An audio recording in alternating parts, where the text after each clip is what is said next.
नमस्कार दोस्तों, SS Arya classes में आपका स्वागत है। आई होप कि आप खुश होंगे, प्रसन्न होंगे, अच्छे होंगे। तो आइए आज का शुरुआत हम करते हैं क्लास 9th के फिजिक्स। चैप्टर है 3 बल और गति के नियम। हमने बल और गति के नियम से एक क्लास जो प्रथम यूनिट को पढ़ा चुके हैं। बल क्या है, बल के क्या प्रभाव है, बल कितने प्रकार के होते हैं, इस सारे का क्लास हमने एक यूनिट में डाल चुका हूं।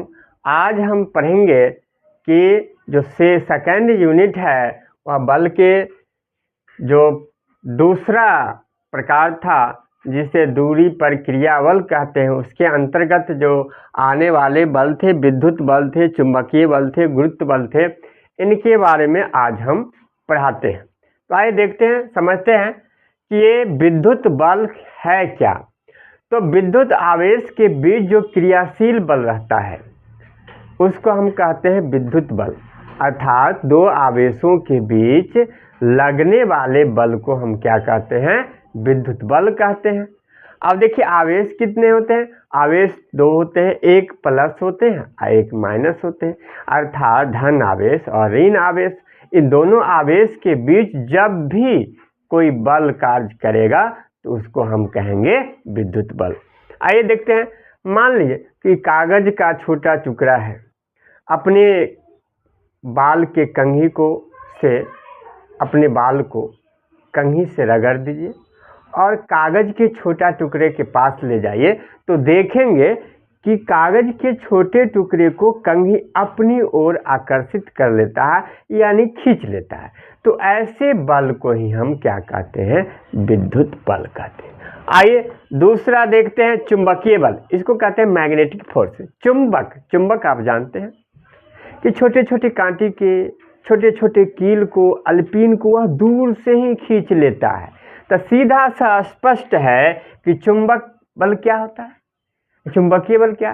तो दो ध्रुवों के बीच एक साउथ ध्रुव होता है, एक नॉर्थ ध्रुव, यानी साउथ पोल और नॉर्थ पोल, उत्तरी ध्रुव और दक्षिणी ध्रुव। तो दो ध्रुवों के बीच लगने वाले जो बल होता है उसी बल को हम लोग मैग्नेटिक फोर्स या चुंबकीय बल कहते हैं। आप एक उदाहरण के साथ देखिए कि लोहे कांटे या अल्पिन को चुंबक अपनी ओर आकर्षित करता है। ये चुंबक है, देखिए, जिसका साउथ पोल है और नॉर्थ पोल है, छोटे छोटे कील को आकर्षित कर रहा है। उस प्रकार हमने कंघी का जो उदाहरण दिया था वह स्पष्ट है चित्र से।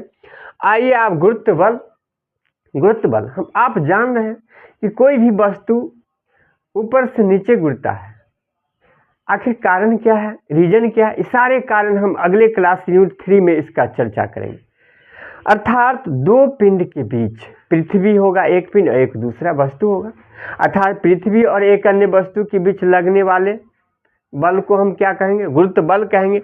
यानी पृथ्वी जिस बल से किसी वस्तु को अपनी ओर खींचता है, इस बल को हम क्या कहते हैं, गुरुत्व बल कहते हैं।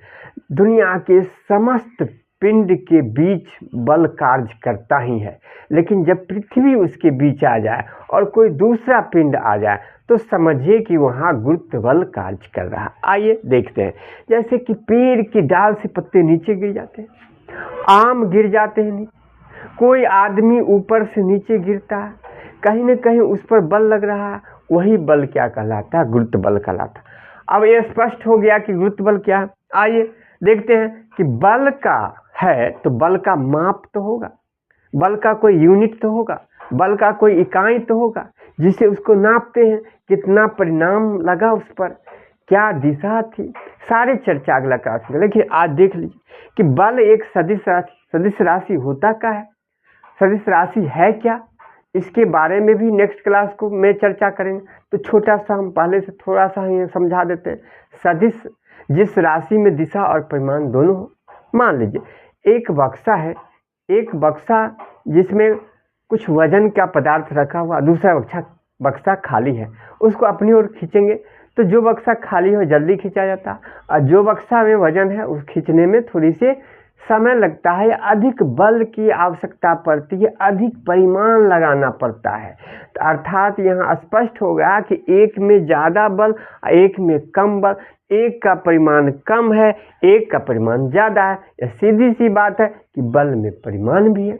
अब देखिए कोई साइकिल है, जा रहा है, उसको क्या करता है कि एक आदमी आया पीछे से ठेल दिया, जिस दिशा में जा रहा था उसी दिशा में उसकी रफ्तार बढ़ गई। अर्थात क्या स्पष्ट हो गया कि बल की दिशा भी होती है, बल की दिशा भी होती है। अर्थात बल में दिशा और परिमाण दोनों होता है, इसलिए बल क्या है, सदिश राशि है। आइए, बल का एसआई मात्रक क्या है, न्यूटन है। क्योंकि न्यूटन महोदय ने नापा था, बल के बारे में बताया था, इसलिए उन्हीं के सम्मान में बल का एसआई मात्रक न्यूटन रखा गया। दूसरा है कि न्यूटन को हम लोग एन से सूचित करते हैं।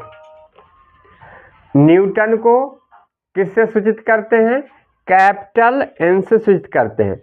CGS में बल का मात्रक डायन होता है। 1 न्यूटन बराबर 10⁵ डायन होता है। 1 डायन बराबर 10⁻⁻5 न्यूटन होता है। नोट, नेक्स्ट क्लास में हम परिणामी बल, संतुलित बल और संतुलित बल, इसके नेक्स्ट आगे हम पढ़ाएंगे। थैंक यू, आपने मेरे क्लास को देखा, समय दिया, सुना।